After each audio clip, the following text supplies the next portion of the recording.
All right, so now it's time to actually start creating our sagas. Let's go ahead and create a new folder here, and I'm gonna make it in my Redux folder, but you can make it aside wherever you're storing your action creators.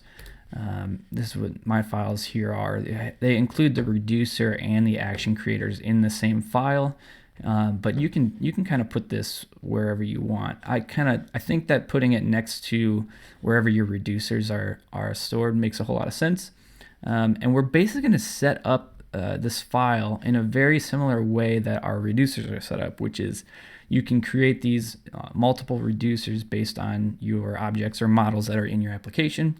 And then at the end of that, you combine all of your reducers into one main root reducer, which I'm doing here in reducer.js, where we take all of those reducers and combine them here at the bottom of the file. So we're going to do the same thing, right, with sagas. So let's create a new folder, and we're going to call it sagas.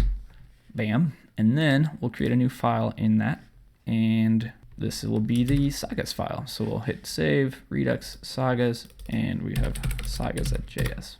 So there's going to be three main parts to this sagas file that will make the whole lifecycle of these sagas, the listener and the watcher and the workers, to all function together. So number one is going to be our worker saga, which is basically going to do all of the hard work, calling the API, doing all the asynchronous stuff, and then returning the response, right?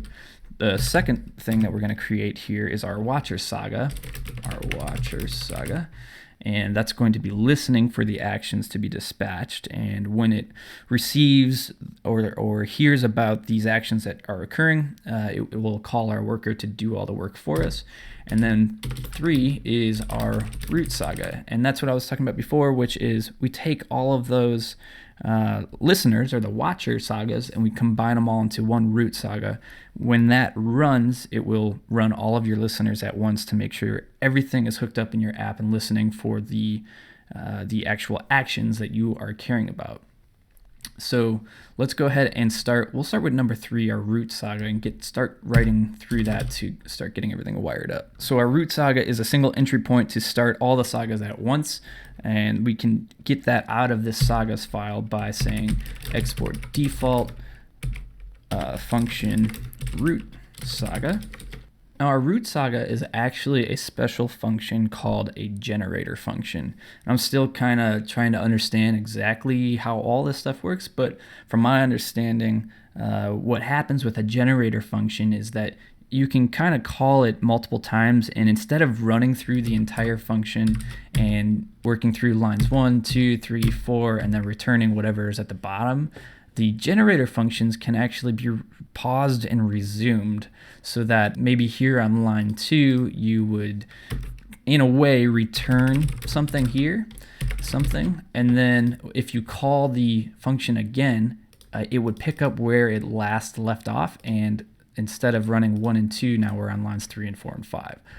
So that's a very primitive understanding of how these all work, these generator functions, and somebody else could probably teach you a lot better about them than I could, but we're going to use that limited understanding to kind of create this function in the way that redux-saga requires us to, and I think we'll understand enough about it to get it all working. So the way that you define a generator function is by creating adding a star here. It's called the superstar, and that's just signifying that this is actually a special function, or the generator function. And instead of, I used return here on the second line to give back the value that we want to at that pause or that break, we actually use a keyword that is called yield. So it's kind of similar to return in a way, but it is just providing the response for that initial time that we're calling it, I guess. So what we want to do here is use that yield keyword, and we're going to yield an array. And inside of this array, these are where we're going to combine all of our sagas that we create. And we want to provide all of our watcher sagas. So I'm going to yield a function that we haven't written yet, but we'll call it watch create lesson. Give it a save, and that's all we needed to do to export our root saga. I'm just going to write one quick note here that explains this a little bit better. And this is basically our single entry point to start all of our sagas at once.